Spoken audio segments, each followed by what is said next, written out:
Hello winners, congratulations on your achievement, and to celebrate being epic, we thought we would have some fun with AR and let you have a virtual trophy experience.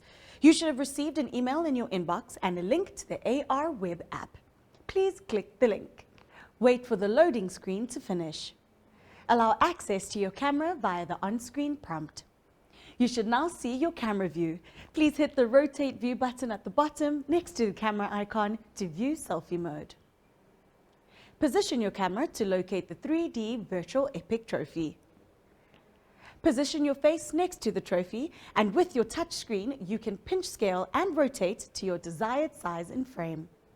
Be sure not to cover your face so we can recognize you with the trophy and confetti. When happy, please hit the shutter button, then proceed to hit the share button to post your selfie on our live streaming portal.